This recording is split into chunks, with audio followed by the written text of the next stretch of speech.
Hi everyone, my name is Craig and I'm going to guide you through my latest cybersecurity project. In this video, we'll explore the implementation of security orchestration, automation, and response capabilities integrated with endpoint detection and response using Lima Charlie and Tines.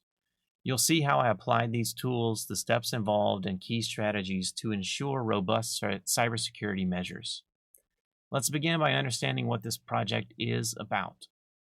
The primary objective is to create automated workflows for security incident detection and response. Throughout this project, I developed several key skills, including configuring and deploying Lima Charlie EDR, creating custom detection rules, integrating automation workflows using Tines, and developing incident response playbooks.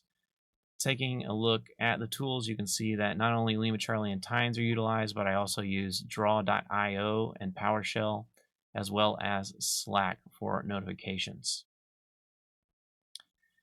All right, so now let's dive into the step-by-step process that I followed. First, I designed a workflow in draw.io, you can see here, in which the playbook states that I need all of these details connected to Tines, which is linked to Lima Charlie. Slack sends a message to an email account.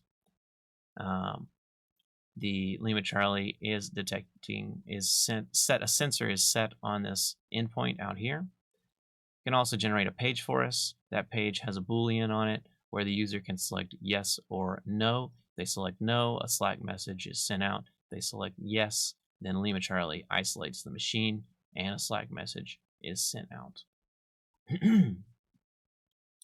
All right, after I generated this diagram to help me get started and understand the process that I wanted to create, I deployed a server using Vultr. You can see that here. And the setup was crucial for testing the EDR implementation. Once the server was deployed, I installed Lima Charlie. You can find more information about Lima Charlie by visiting limacharlie.io. And this enabled endpoint detection and capabilities. So once you're in Lima Charlie, you can go to installation keys and find more information about installing the sensor. Now, once we have that sensor installed, you can see it here running. Vultr guest should see a page similar to this, and you can see information about events on the system. So you can generate your own events. You can delete files. You can run any kind of PowerShell commands that you like, and you should be able to visualize them here and click into them and see more information about them. Now, with the detection capabilities in place, it was time to automate the response using Tines. You can go to tines.com and sign up for free to play with this tool. Once you're in there, you can set up a story and automate everything as you see here. And using a webhook to communicate with Lima Charlie, I also have a dedicated Slack channel, which you can see here. I've titled Alerts, and I've linked Tines to that. Also have an email that's being sent out here with SquareX to a disposable email account. Now, the results from the project, I had some trouble earlier trying to get it pushed through, but let's see if this can work now. So here is my host, my Windows server, and you can see that I downloaded the sensor from Lima Charlie, and also I'm using the Lasagna tool, which you can find more information by going to their GitHub page. And I downloaded that onto the machine.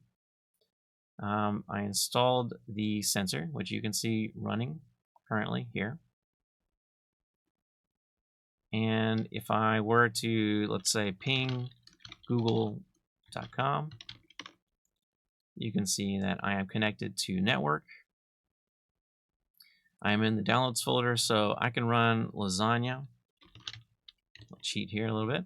by using this command. I'm going to use a flag all to generate some information.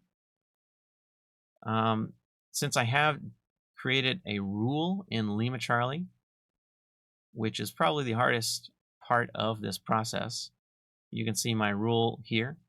I suggested in my walkthrough that you can just find another rule somewhere else, copy and paste that rule into here, and then modify the parameters. And of course, you can go through Lima Charlie's documentation to get all of this as you wish from the detection using a hash. You can see here that I have case insensitive on in the file path, and it's got the value of lasagna.exe, so it's looking for that particular file, and then the response is giving me the information that I need. In the email that you can see here, it's got the information all displayed, and also in Slack you can see the automated response that it generated along with a source IP, the username, the command line that was used, and we should be able to go in and look at the information in Lima Charlie if we click through on the link.